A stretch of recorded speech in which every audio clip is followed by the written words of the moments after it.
Hi guys, welcome to Westmonster Uncensored. I'm Michael Heaver. I'm Patrick Christie. And we had a few technical difficulties there, I think, but nothing's going to stop us. You know us guys, bringing you all the latest live and direct from around the world. We've got Brexit for you, we've got all the latest on what's going on across Europe.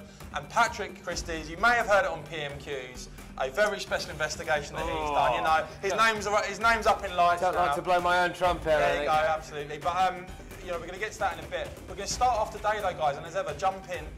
Let us know what you think on everything we're talking about. We'll go through as many comments as we can. We're going to start today on the Islamist threat, something you know that you'll know if you follow Westmonster. We talk about a lot. Patrick, there's new development today. Well, look, as we all know, the Islamist threat facing Britain is pretty monumental. We've seen that manifest itself in several terror attacks of recent times. This is coming from a senior official in Whitehall, who I believe has spoken to Sky News on grounds of anonymity. They've said that we expect the threat from Islamist terrorism to remain at its current heightened level for at least 2 years, and it may increase further. Now, this is obviously of concern because the threat is already pretty high, and if it could get even larger, then it does imply that maybe we need to be doing a bit more to tackle it. Now, we obviously want your views to pile in, but I think the big underlying tone of this that we're going to go into and open up to a bit more discussion with you guys is that we are letting these returning ISIS jihadis back into Britain, aren't we? We've got a higher percentage of returning ISIS fighters than Saudi Arabia, which is pretty monumental, a higher proportion of returning ISIS fighters than any other country in Europe. So maybe this has got a role to play in the fact that we've got this huge terror threat and that it's set to rise. Do you want the government to be seen to be doing more on this? Do you want stricter legislation on this? What do you want? Do you want stronger borders? Let us know. Pile in. Yeah, guys, I mean, some of your comments coming in already. We've got Spike saying terror will never win on Twitter. Also some shout-outs. Sandra saying, hi, lads. Bristol here. Guys, as ever. Oh, hi from Bermuda, says Alexander. Oh, and someone from Germany as well. It's an international start to the show. But no, guys, I mean, why this is such an important story and something we're going to be talking about a lot is because this terror threat, you hear, as Patrick laid out, that this is set to continue for years. Yeah. And that it could actually get even more severe, even more of a problem, even more of a severe threat than it is currently. And yet you have this weird situation whereby we've allowed back hundreds of jihadis. And the weird thing is about this, you've had Defence Secretary Gavin Williamson say that jihadis should be killed, they shouldn't be allowed back. I think Rory Stewart as well for the government said that these people basically are too much of a threat, they shouldn't be allowed back. And at the same time, the government have insisted in Parliament, a spokesman for the government saying a significant proportion of those individuals who have returned are assessed as no longer being of national security concern. And this is what I can't get my head around, guys. How can you have a situation where the Islamist threat is here to stay? It's potentially going to grow even worse. And yet at the same time, you've allowed back hundreds and hundreds of these people into the country. This is a threat that isn't going to go anywhere. It is going to get worse. But I would suggest, as a country, we could be doing a lot more to alleviate that threat by not letting these nutcases, these committed jihadists, who I'm sure say they've all been good boys and good girls and wouldn't dare do anything, back into the country. Surely it's stuff like this that's putting massive burden onto our security services. Absolutely. Well, look, you guys have been commenting and piling in as always, so please do give us a like and a share. We've had a Hazel Trina saying, can the government please explain why ISIS fighters are being allowed back into the UK while right-wing journalists are being banned? That isn't a hypocrisy there as well. And I'd be interested to know what you guys have seen of this. There have been some right-wing journalists, I think Lawrence Southern and people like that have been banned, I believe, permanently now from entering the United Kingdom on the grounds that they maybe could cause some kind of social division with the things that they say. But then, as Michael's just outlined, we do have a government where we can let returning ISIS fighters back in, and they are then deemed not a national security threat. And I find that odd. I find it odd because, all right, maybe you could say a couple of people have made a mistake, If there was a deal done in a handful of cases of, this is someone with high-level intelligence, who we know, who we trust, who we think has a story that checks out, I don't believe that the security services have the ability, have the capacity to monitor 400-plus returning jihadis on top of the thousands we know potentially that they already need to keep an eye on. So this is it, you see, really, it's absolutely bonkers. And also, when they do come back, where are they staying? Are a lot of them being given council houses? We've run stories on the fact they are. They could be sat, what the government don't seem to be factoring in is that, they could then be sat next to you on the tube. They could be living next to your grandma, for example. They could be doing anything. And that's, that is the really shocking reality of what happens when you allow these people back in. And as Michael touched on, just before we pile in some more comments, is, you know, these people, presumably a lot of them would have to be watched, because although they say that they're not a national security threat, you would imagine that, in fact, probably they are. Now, that is a massive drain on our resource. Do you have any idea how many people it takes to watch someone 24/7? Really, if they weren't here in the first place, then that time could be better spent elsewhere. Hazel on Facebook saying, why are they not tried for treason? Look, guys, I can't get my head around this, that the scale of this. As we said, to have hundreds of people, and by the way, the weird thing is, I think it was the head of Europol, the outgoing head of Europol, said the other day that the fact of the matter is, if you're committed enough to go and risk your life to go to a war zone like Syria and go on the front line, and you've potentially been taught how to kill, you've potentially been battle hardened, he was putting the point out that actually people coming back are even more dangerous than when they went out in many cases. Absolutely. Because they've seen death, they've seen murder, they may have killed, they may have been trained. Yeah. And so to have probably this pretty scale, messed up as well, you'd imagine, after what they've seen. Exactly, and that's why we put this top of the bill today, guys, because there is a lot going on, but I just think it's something that's criminally underreported, this contradiction at the heart of government, where on one hand we say, oh yeah, the Islamist threat's growing, the Islamist threat's here to stay. And on the other hand, we've apparently knowingly allowed in hundreds of jihadis who, it appears, are no longer regarded as a threat, I imagine aren't monitored, and who I think are a massive security threat when you talk about that Islamist terror. And then, you know, presumably then, they come back and they're free to then, re-engage with the local community? Do they then go into the various mosques or places of worship around where they are? This is the thing, community centres? Have they got kids? Have they got access to kids? We've seen, as we're coming on to a bit later, people that jihadi plots to brainwash kids and start terror attacks that way. I mean, this is crackers. Spike saying on Twitter, keep your comments coming in. By the way, guys, if you are enjoying this, give us a retweet, give us a like, and we need you to go to westmonster.com/support after this show. Please chuck us a few quid in every month if you support what we do. Lots of you already have fantastic support, but think about it. Back pro-Brexit media, back media that is bringing you and talking about these stories with your support, chipping in every month. You can see it there on the screen, I think, we can be even bigger and better than we are now. We've got Spike on Twitter saying ISIS fighters from Britain should be stripped of their British citizenship. And I think, look, I just think, again, guys, it's mad, isn't it, when you think about it? 400 plus. And it's not just in this country. It's right across Europe. But in this country, 400 plus people committed enough to jihadi terror that they went out to Syria or whatever, have come back, they're in our country. I don't understand why they've been allowed back. As far as I'm concerned, they're better off dead. They're better off not being in this country. The minute they left it to go and support. And people forget, guys. I just want to finish on this. No, People forget. Islamic State isn't just some sort of religious group. No. They're rapists. They're paedophiles. They burn people alive. They cut people's heads off. Throw gays off buildings. People that go and support them, throw gay people off the top of buildings. People that go and support them know that. They know that. It's out there. It's in the news. It's on YouTube. It's about. So when they go and support that, as far as I'm concerned, they're supporting paedophiles, they're supporting child killers, they're supporting people that torture people and go around and do the most appalling acts. So if they want to go and support them, they should never be allowed back in this country. Yeah, and shouldn't that be a deterrent as well? You know, realistically, if we came out now and said, look, actually, as of today, anybody who does travel abroad to try and fight for the caliphate will be stripped of their citizenship, will not be allowed back, then you nullify that excuse of people going, oh, I'm sorry, I made a mistake, because you would know what the consequence would be straight from the start. Would that not be better for national security? Yeah. Better for public opinion as well, safer and clear. And what message does it send out to people, by the way, who are thinking about going out, even now? Absolutely. That I can potentially come back? I could come back, I could potentially carry on with my family life, I'm probably not going to be deemed a national security risk. Well, sorry there, what's the deterrent? And there isn't one. Well, that brings us, we're going to go to a few more comments, guys. As I say, if you're enjoying what we do, give us a like, give us a retweet, and do go to westmonster.com/support after the show.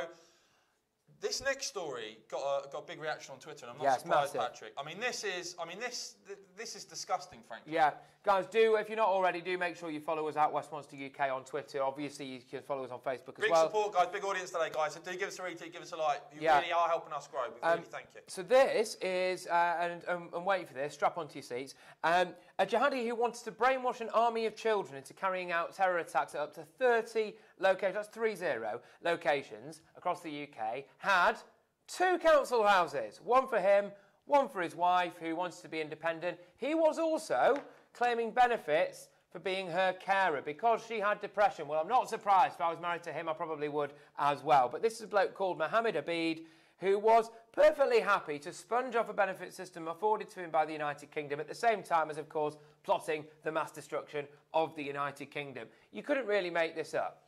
And, you know, Patrick, I know you've been out with, for instance, homeless veterans on our streets. Yeah. You know, we've got so many veterans who have fought for this country. They may have lost limbs, massive psychological problems after Absolutely. serving this country. And they're on the streets, and yet you see scumbags like this. And we've also heard, we even heard schemes about, we're going to recuperate returning jihadis back into society by giving them council houses. I mean, we have got, as a country, our priorities are so wrong, it's scary. Well, here we are. Fallon Whitelock saying, makes me sick. Had 2 council houses and was on benefits. I'm not even surprised anymore. That's from Alexander Smith. And this is it, the interesting thing there as well is, all right, so he's been given 2 council houses, he's doing these terror attacks. Who was living next door to him? People really are being put at risk by this policy of inaction in a lot of cases. And Leslie White's piling in saying, my family members can't even get a council house. I'm living at some with a child. So look, I did a thing a while back now going on about homeless veterans, basically. And I believe there are around 7,000 homeless former military people on the streets. And it's not just the fact that a lot of them are on the streets. A lot of them can't even get access to the mental health care, which is patently obvious a lot of them need. And yet, at the same time, we now seemingly have room to accommodate these people. Well, amazing comment here from Steve. Thank you very much for this, Steve. This is really Cheers, important to hear people Steve. hear about this. Steve saying, I have PTSD from returning from Iraq, etc., and get no help from the services. I was medically discharged and no support after neither. Why should they get more support than our troops have fought against? Absolutely right, Steve. Absolutely spot on. It's a striking parallel, isn't it? It's a striking parallel that people like Steve there, who have fought for this country, who have got issues or whatever because they've served this country in the most honourable way. Absolutely. Risk their lives. Risk their lives. And as I say, Patrick, you've actually met them on the streets, haven't you? So, Look, well, you've definitely got our full support, Steve, here at Westmonster, and anyone who's like you as well. We really do obviously want to push for better circumstances for yourself and others like you. And a lot of people are piling in for this, saying, I know a girl who's been waiting 17 years to get on the council, to get a council house, homeless veterans again. Hi, boys, keep up the good work. That's from Kath Wade. Well, look, we couldn't be doing it without you guys, so please do spread the word. Spread the word. Give us a like, give us a retweet, and do go to westmonster.com/support, guys. As I say, lots of you guys, if you can even just chip in a £5, £10, £20, whatever it is a month, it really does help us. Lots of you have done it. We thank you very much. Do go and have a look after the show. It's westmonster.com/support. Now, let's get on to the next story here. Because as you know, guys, one of the big things we've been doing, and again, I think it's been criminally underreported, is the ongoing crisis on our streets. It's blighting lives, it's destroying families, it's seeing our young people killed in the most appalling circumstances in our capital, Sicily, especially. Obviously, it's going around the country, but London, we're seeing a hell of a lot. And now, very interesting, we're going to go to one particular case, the latest, I'm afraid, of a young man that was shot in London, and just tell you a bit about the story, because I think it's important. But before we do that, Theresa May, obviously Home Secretary, an interesting revelation here from a former speechwriter in the Home Office. Yeah, absolutely. So this former speechwriter for the Home Office, a bloke called Alistair Palmer, he's written a piece in The Spectator, which you can actually see on our website as well, there in front of you. Now, he's basically said that Theresa May wanted to give a statement coming out against Stop and Search, highlighting the potential racial undertones to the Stop and Search process as a tactic to appeal to Afro-Caribbeans, as he puts it, obviously black voters. Now, it's interesting, isn't it? Because I think for a while we all really kind of knew that this was going on. We all kind of knew this was maybe a policy, because Stop and Search in itself just seems like common sense a lot of the time, especially given that you've got spiralling knife crime, etc. But we do think that there was a big fanfare made about the fact that it maybe disproportionately targets elements of ethnic minority communities, and therefore it was seen as being racist. Now, really, what this bloke says, I'm just going to quote what he says, and then we'll get stuck into it ourselves. He's saying part of the motive for doing this, that's Theresa May coming out against Stop and Search, was political. Stop and Search is a policy which consistently alienates members of the black community. I was told that it would help the Home Secretary standing with Afro-Caribbeans if she made a statement that was critical of the police's use of Stop and Search. He said the police and Home Office research showed that it did not actually target particular areas for Stop and Search because they wanted Stop and Search to people of a particular ethnic group. So that's basically their own research has nullified this claim, apparently. They chose those areas because, wait for it, was the highest amount of street crime was reported. He goes on to make the point that police didn't tend to stop and search women over the age of 70 because they weren't getting loads of reports of women over the age of 70 being involved in these situations. Now, I want to make something very, very clear from the start, and I would love to hear from anyone who is of ethno-Caribbean descent or anything like that, on this topic, just to get your views, because your views on this are pretty critical. Well, anyone that's growing up in inner city London. But yeah. Because my point of it is this. Stop and search, there may well be more people stopped and searched by police of a particular ethnic background, okay? That may well happen. Do I think this is being done because of racist undertones? No, I don't. I think it's being done because, unfortunately, and not because these people are of a particular ethnic background, but because of all the socio-economic factors that lie behind a lot of the way that London especially is made up, these stop and searches were being conducted predominantly with people that are of colour, basically. And so that, obviously, is therefore maybe seen as being racist. But I'm not sure it is. But we want your views on this, because given that we've got spiralling knife crime, given that we've got spiralling gun crime, is stop and search not actually the useful deterrent to stopping this happening, and therefore do we need it? The fact is we shouldn't be having political policing, and I'm afraid the soft justice approach that we're seeing on the streets now at the moment, you're seeing the results bear out, which is that there was actually a limit on stop and search. Interestingly enough, London Mayor Sadiq Khan actually went into office pledging to cut stop and search, and in office, as we've seen this appalling level of violence on the streets, he's actually said, no, we're going to have a significant increase. And I just want to bring you, so, I'm dead against any form of policing policy that's on the basis of some sort of we want to win sort of political favour here. Well, it should be on that. Right. I'm sorry, if some people are critical of the policing policy, this is about saving lives at the end of the day. And you can't be kowtowed by people getting outraged or whatever. This is about going to areas where there's high levels of crime, there's high level of violent crime, people being killed, and going in and sorting it out. And I would have, for instance, 3-year mandatory prison sentence for anyone caught with weapons, and go into these areas, do stop and search, and basically you've got to lay down a marker and say we ain't going to put up with this anymore, because what we're seeing at the moment, and we're going to go to this story now, which bring up the tweet. Yeah. This, I'm afraid, is the latest. And by the way, I must push back against, because some people say, oh well, it's all people that are involved in this, that, or the other. No, there's a lot of innocent people caught up. Yeah, absolutely. And then there's a guy here, Abraham Badru, was gunned down in Hackney, 26. Given a police bravery award as a teenager for saving a woman from a sex attack, was gunned down in the street of Dalston. Hackney, just after 11 p.m. on Sunday. As I said there, yet another of our young people brutally killed in London. And that's what, I'm sorry guys, we're going to keep highlighting this, and I'm going to keep going to individual stories, because I do see some people, the lack of outrage, I think, is because, well, they were probably involved in this, that or the other. No, the fact is, there are violent gangs now out on the streets of London and elsewhere. Yeah. But they're acting with relative impunity. You're now seeing people get stabbed and shot every other day. I think it's something like, I think it was 8 people who've been killed been shot and stabbed to death in a matter of sort of 10 days. Yeah, it's mental. And it's not the first time that's happened. It isn't, and we're going to keep highlighting it, guys, because I don't understand why this isn't leading the news.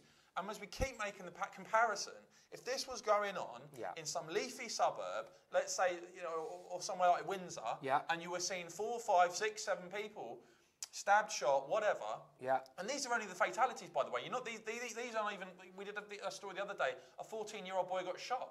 I mean, he didn't die, but he had life-changing injuries. But a lot of this stuff you'll only hear about if someone actually dies. I actually want to make a point here to flip on its head this whole stop and search race element argument. And I would actually say that, all right, so if you're doing that, if you're getting rid of stop and search because you think it's racially motivated, which I don't believe it is. I think it's quite vital for public safety and as a deterrent, actually, to the people that are thinking about going out carrying knives and weapons. I tell you what I think actually the real element of potential racial influence here is the actual lack of response from the government and lack of response in the media reports are because, in my opinion, a lot of the victims of this are black or ethnic minorities. If you were seeing the same number of people shot, stabbed and killed, and those people happen to go to Harrow or Eton or live in Chelsea or areas like that, you would be seeing a huge level of outrage from your politicians and your media. So anyone that says, look, because you want stop and search, you're kind of in cahoots with any kind of racial element of it, that just couldn't be further from the truth. In fact, I just think it's the polar opposite. I hope we're a bit beyond that as a society, actually. Now, this is about protecting particularly our young people in the city areas. And I think if we're going to keep, if you're going to go along a policy of we don't want to upset the apple cart and we're not going to do stop and search and we're not going to actually give people mandatory prison sentences, I'm afraid you're seeing the results bear out. We need a far tougher approach on law and order in this country. Just a couple of your comments before we move on. Jane Hancock, thanks for getting in touch with us, Jane, saying a crime is a crime, no matter what colour we are. John Bradburn saying, if you've got nothing to hide, you don't mind being stopped and searched. And an interesting one here from Alexander saying, I was stopped and had my backpack searched by security here in Bristol last year. I just complied with it and got it done quickly, Marcus Foos just called it deplorable policies. And I do think that actually we crossed over into a little bit of a boundary with this stop and search thing between actually doing what's best for society and best for the country and public safety, and actually doing something that's just relentlessly, or shamefully, I should say instead, designed singularly around gathering votes based on appealing to ethnic minorities. How patronising is that, firstly? And also, you know, how dangerous is it for society? It's a complete wrong way about going policing the country. And I'll just finish with this, guys, because someone said to me yesterday, oh, well, you know, things aren't that bad. Basically, everything's been enforced. And no, I'm sorry. Just to give you an example of what's going on. Oh, there you go. Sorry, just to give you an example of what's going on in Britain at the moment, there was a case that we did on Westmonster where a 16-year-old boy was found guilty of throwing acid into a group of his fellow pupils. It's all right, don't worry. We've got someone at the door, don't worry. All sorts of stuff going on here today, unbelievable. 16-year-old boy found guilty of throwing acid at a group of his fellow pupils at secondary school in Barking and Dagenham, and avoided a custodial sentence, and will instead serve a 12-month referral order.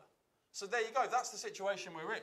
Yeah. Acid attack at a school, no custodial sentence. Absolutely. And then, I mean, over at pizza delivery. Alison Stubbs saying we've got a pizza delivery. Come a little bit early. What do you think, guys? We always get our takeaways delivered after the show, but they've been early this time. Guys, I just want to. I mean, that's the state of play at the moment. I just want to know, where are you guys watching from today? Can you let us know if there's any stories, if there's any issues that we haven't covered that you think deserve greater coverage? Let us know.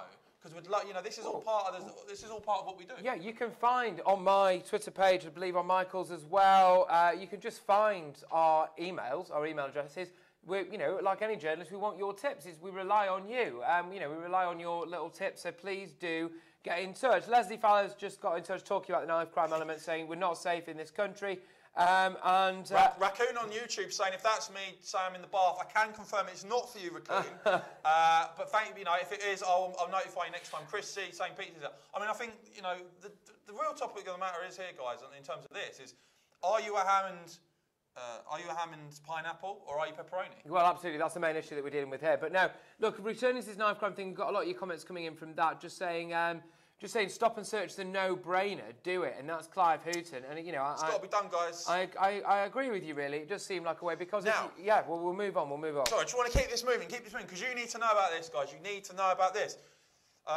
Patrick, you were mentioning Prime Minister's questions tonight. I was apparently so. Yes, there's a little video that we're going to play in a second. But yes, I did a bit of an investigation into allegations or the potential questions that are being raised about the possible breach of data or misuse of data at the very core of the Labour Party. It's also highlighted some of Jeremy Corbyn's links to a very kind of vibrant, I should say, a very radical pro-Palestine group. Now, we're going to play you the video of what was said on the back of my investigation on Westmonster's investigation in Parliament today. So we're just going to play that video for you now. Let's get it on. David Morris. Thank you, Mr. Speaker. Mr. Speaker, investigative reporter Patrick Christys has uncovered questions of serious data breaches by Labour headquarters. The Information Commissioner has been notified. Would my right honourable friend, the Prime Minister, join with me asking the Information Commissioner to do a thorough investigation? Well, obviously, as I've said before in this House, it's important that people are able to have confidence in how their personal data is being used. And it's important that the Information Commissioner is able to investigate cases where they are drawn to the attention. And in the Data Protection Bill, we will strengthen the law in this area. We're going to give the Information Commissioner's Office tougher provisions to ensure that organisations comply with those investigations. And at the heart of our digital charter that we've set out here is that concept, that principle that personal data should be respected and used appropriately. Well, guys, what you've heard there is obviously very grateful to David Morris to put that out. But look, this investigation couldn't have been done without your support. It takes time and a little bit of effort occasionally to do these kind of things. So we really do want to make a bit of a plea to you to help support us. You can go on our website, westmonster.com/support. Just chuck us anything that you possibly can, because everything does help. I've been to Telford, I've been to investigate grooming gangs as well in other parts of the country. We've got some more things lined up, so we really do need your help. But just returning now to this story, a lot of you getting in touch just saying, brilliant, you guys should be in there making a difference. Thank you very much. Well done, Patrick, highlighting this issue. Guys, cheers. But yeah. just to go on a bit of a nutshell about what the investigation was. Basically, I uncovered that Jeremy Corbyn's head of digital organising at the Labour Party is a chap called Ben Soffer. He is also married to Lancaster and Fleetwood Labour MP and avid Corbynista, Cat Smith. Now, he is credited with masterminding Corbyn's digital operation at both the general election campaign and Corbyn's Labour leadership campaign. Now, Mr Soffer is also active director of 3 companies. One's called Organic Campaigns, one's called Palestine Solidarity Campaign, and the other's called Calling for Action. Now, the tricky bit here, and the bit that we have given to the Information Commissioner and the bit that we would like investigated, is that as part of Ben Soffer's company Outside Politics Work, he runs a business that would seemingly gather people's details, personal information, as it admits, phone numbers, email addresses, etc. And then my point is, that information, by the way, is gathered using software that he's invented. So he'll gather people's data using a software he's invented and put it onto a website and a business that he owns. Now, their privacy policy is, shall we say, a bit loose, it appears. Now, if that's the case, my question is, basically, as director of those companies and given his particular current role in the Labour Party, does he not have access, potentially, to what could be thousands of people's details? And therefore, is it not possible, or at least the question should be asked, was he not have maybe been able to abuse that and use that data at some kind of general election? There is loads to this story, guys. I won't bore you with all the details of it, but please do check it out on westmonster.com. Guys, lots of comments coming through now. I'm going to go for a couple. We've got hello from Iran saying Sohail on Twitter. Hello. Pretty6141 says, "Y'all are ugly. Why he making his face like that?" I mean, I don't know who you're referring to there. These are just our normal faces, I assure you. That could be either. Spike saying, "I wonder how many politicians watch Westminster." Of course, the obvious answer is all the good ones. On Hazel saying, well done, Patrick. Oh, cheers. Trevor Best with a lovely comment here. Are the good/informed presenters on Easter holiday already? I mean, the thing is, Trevor, if you want to be informed about the reality of the jihadi threat, if you want to be informed about the latest on Brexit, if you want to be informed, I'm going to go on to some about all that's going on across Europe, if you want to be informed about the democratic revolution in our country that is Brexit, this is the place. But if you are a snowflake, if you can't stand the heat, you need to get out the kitchen because we're going to bring it to you both barrels every single time, baby. So if this isn't your idea of informed, maybe go and stick CBBCs on, placate yourself, chillax, and don't worry about all the big things facing the world because we're going to be talking about them young people getting killed, jihadi threat, Brexit, all the good stuff, all the big stuff. Well, not good, all the big stories that people want to hear about. Yeah. That's what we're going to be talking about. We are very led by you as well. This is This is what people care about. This is it. You see, we're an interactive form of news, guys. No one else is really doing this on this level. This is why you need to take advantage of it. Pile in with your comments. Pile in with your questions. Give us little story tips and ideas. And we are very responsive like that. So thank you very much for everything. But, yes. Now, next story. The next story now. Go on, Michael. Do you want to lead in on this one? Jacob Rees-Mogg. Yeah, well, this certainly is good stuff. Jacob Rees-Mogg, speech yesterday, basically pointed out a number of things. He talked about how the European Union has been a disaster for British workers in terms of EU migration and jobs that had been taken and wages being compressed and all the stuff we know about. But he also pointed out something very, very interesting in terms of no deal. And what he said is, it is worth asking what preparations has the EU made for no deal, because if the EU is faced with no deal, it is insolvent. Which is a great point. The EU has no legal ability to borrow. It has to raise its money from member states that it seeks to spend. If it does not have that money, it cannot spend it. What plans has the EU made to cut its expenditure, etc., etc., etc. So when we look at this Brexit negotiation, you look at a European Union that actually needs a deal, and actually the British government are in a strong position. They should hold firm. And when you've seen things like fisheries and other things potentially being bargained away, Amber Rudd today, it seems like the government even haven't really got their stuff together when it comes to what migration policy we're going to have. Mogg there with a reminder, and guys, give us a comment, give us a like if you're a Mogg fan, we know a lot of you have got the Mogmentum. Absolutely. Come on, pile in for the Mogg, guys. Come on. But he's laid down another mark for Brexit. Get him on the show. Basically saying when it comes to no deal, don't worry about the UK. It's the EU that had huge problems, and that gives us leverage in these negotiations. That's a very good point, though, isn't it, guys? Look, at the end of the day, when we've been talking about the government maybe not playing its hand as much as it could, maybe not emphasising how strong Britain could be in these negotiations, Mogg's kind of hit the nail on the head a bit here, hasn't he, really? In saying, look, the financial clout that Britain has offered to the European Union for years has almost propped Brussels up for a while. If the UK cash cows who said, you know, saddle off out the door, then really they are in massive, massive trouble. And that is a big piece of leverage that we've got there, and I'm not sure whether or not that's been played to its full potential. Sorry, some of you lot are just cracking me up on the comments, so do keep them coming, guys. Go get them brilliant, says Leslie. Snowflake melting team, says Alexander. That's it. We've got our flamethrowers out, and we're taking them all out. We need an hour slot from Westmonster, says Jay. To be honest, we don't do slots, Jay. We're dictated by our audience and what you guys want to free and easy hear, and what we think are the big free and easy. Stop talking. And that's just him. But we're dictated by what's been going on in the news. Really, we don't have a set time. We just dictated by what we think needs to be spoken about and what you guys need to know about. Mogg for PM, so lots of people go on Mogg. Oh, just absolutely unbelievable. John's saying the Chuckle Brothers. I mean, again, if you want another one, John, I mean, it's not really Chuckle. It's informed. This is real news. I know this is difficult for you. I know it's difficult to accept for some people that we're living in a country where young people are being killed in our streets, where we're seeing things like the black cab rapist, all the stuff like that going on. If you go on our website, you'll see issues being talked about. Yeah, some people don't want to be spoken about. Some people don't want to talk about the bright future for our country with Brexit and the global future, and we're going to end with some good news on that as well. But the fact is, if you can't take the truth, if it is all too much for you, if you need to have a lie down, me old son, then go ahead. But I'm sorry, we're talking. Oh, I hear that Snowflake replaced the saying "big girls' blouse," so that's it.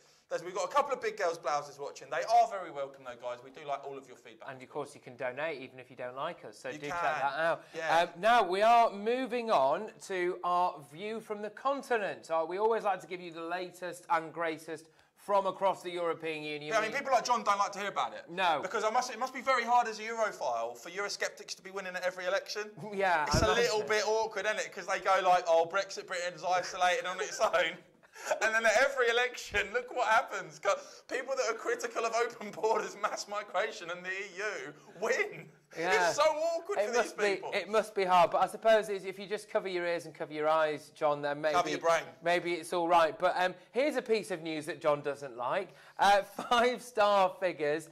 This is in Italy, by the way. I should be very clear. We've obviously been covering their election we're very, very closely now. 5-star figures. They're back a coalition with Italy's anti-mass migration Lega. Now, for a lot of Brexiteers in Britain, this would be seen as somewhat of the dream ticket, perhaps, over there in Italy. For a lot of anti-Europeans, of course, it would be that both parties have expressed serious scepticism about the EU's migration policy, serious scepticism about Brussels, and serious scepticism about the euro itself. But now 2 senior politicians from Italy's anti-establishment 5-star movement have called on the party to form a coalition with the anti-mass migration Lega party.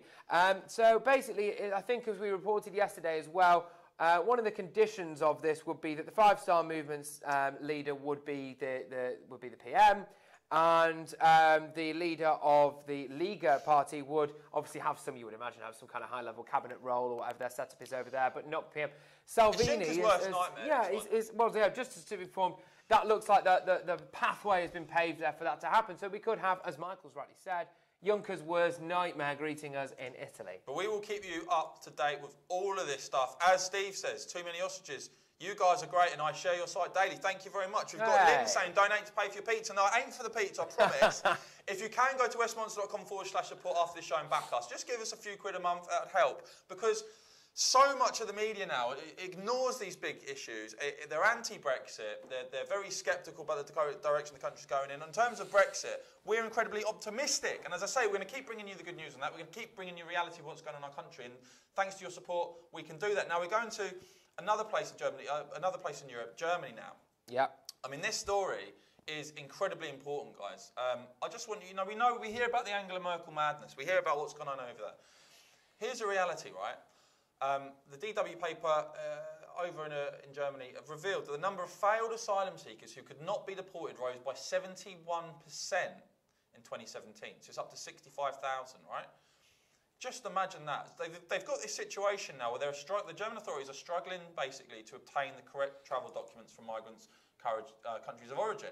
And so countries like India and Pakistan, apparently the authorities aren't really cooperating.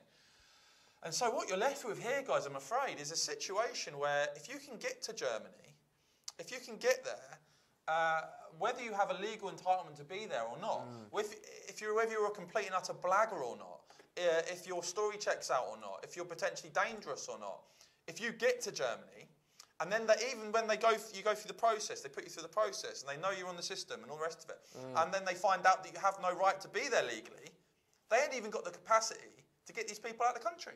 Yeah. So what sort of country do you have? What sort of national security do you have? What sort of social cohesion do you have when you're overseeing a system whereby people can come to the country, you can find out they have no right to legally be there, and then you still can't get them out?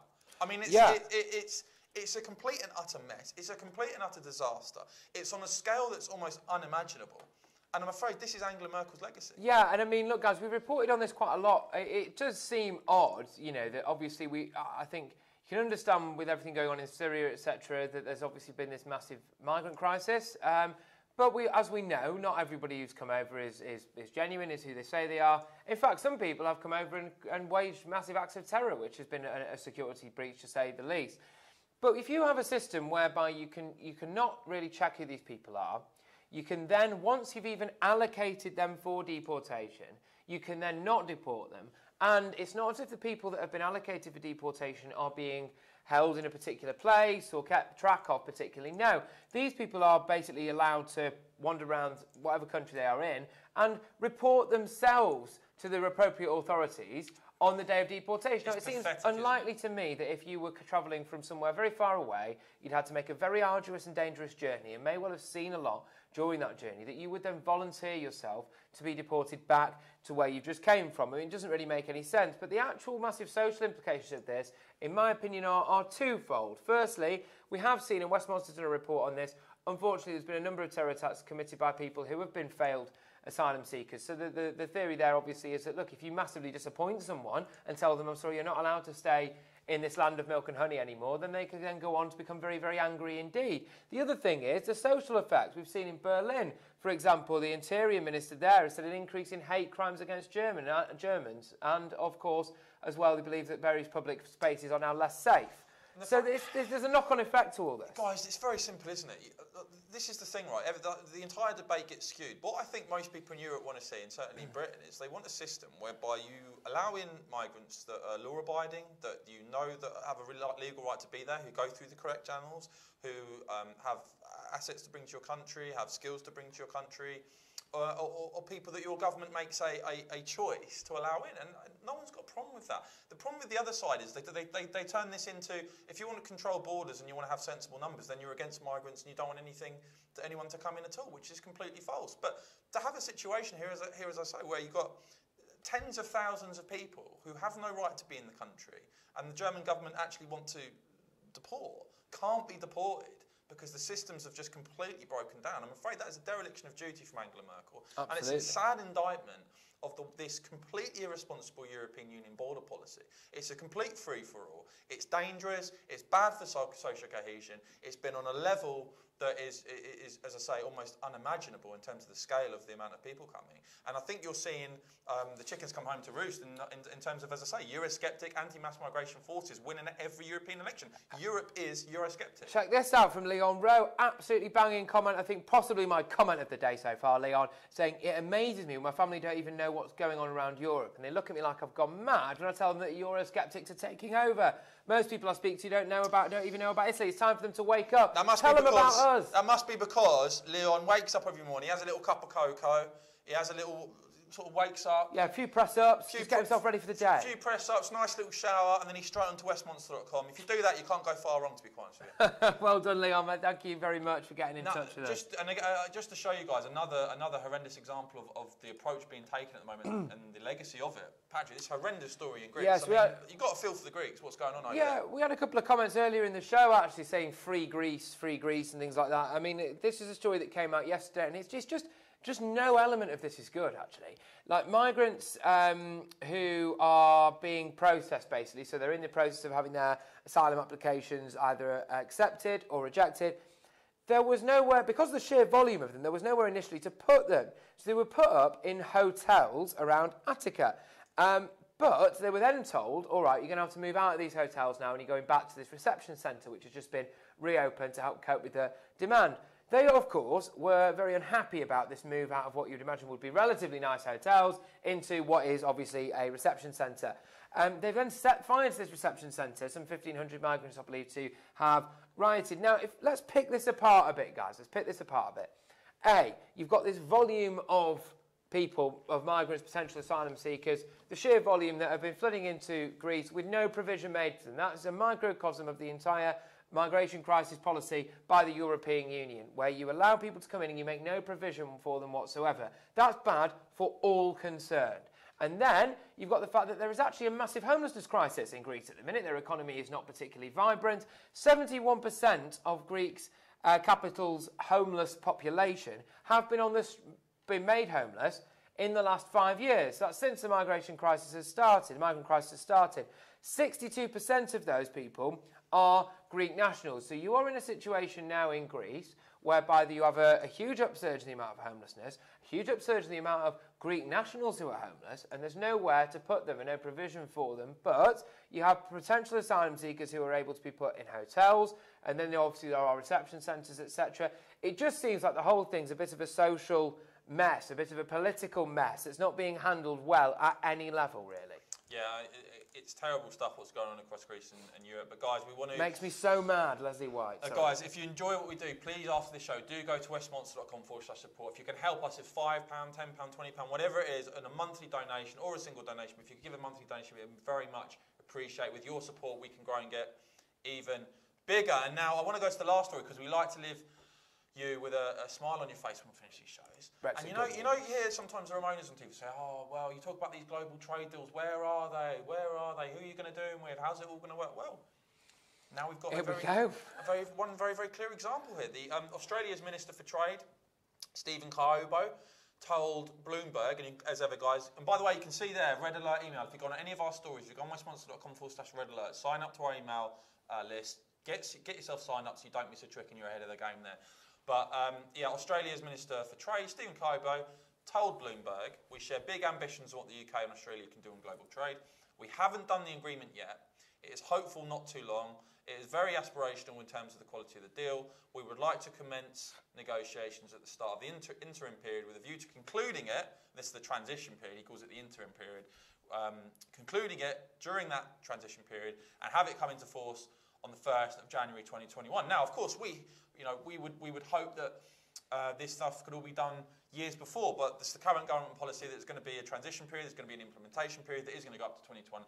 But there you go, you've got the Aussie Trade Minister there saying that we hope we sign that sort of in the period between 2019 and 2021, and then come the 1st of January 2021, we kick off, we've got a deal in the can now. Absolutely. And, and it shows you guys all of this pessimism you're seeing at the moment and these ridiculous conspiracy theories I'm sure you're seeing your sort of non-stop coverage of. This is the reality of what's going on now. We're going to become a global country that's doing global trade deals, and the Australians are just one. There'll be many, many more, I'm sure. Well, we've seen as well, Tory Deputy Chairman James Cleverly has piled in, said this is very exciting news. I'd like to give James Cleverly a bit of a shout out, actually. We do like him here at Westmonster. I think he's a good operator.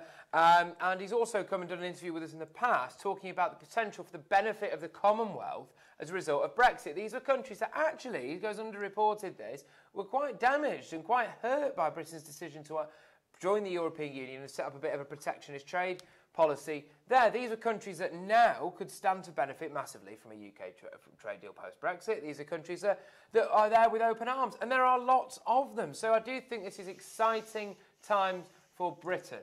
It is indeed. Now, finishing on that note, Alison saying you guys have Friday off. No, at the moment the plan is to do a show on Friday. If we, these will be on every Monday, Wednesday and Friday, unless if they isn't, check the morning, we'll basically let you know. But as far as the plan is at the moment, yes, we should be back on Friday. So have a lovely week. It isn't the nicest weather. And, I know it's very dreary and there are moaners of Lord Project, the next Project Fear, and it's all, it was all a conspiracy theory and it's all terrible. And they don't mention the £9.3 million government leaflet that went through and they got spanked and they're being sore losers. But we like to bring some Brexit sunshine into your life. So thank you very much for joining us. As I say, if you can support us, please do go to westmonster.com/support. And we will see you on Friday. Take care, guys.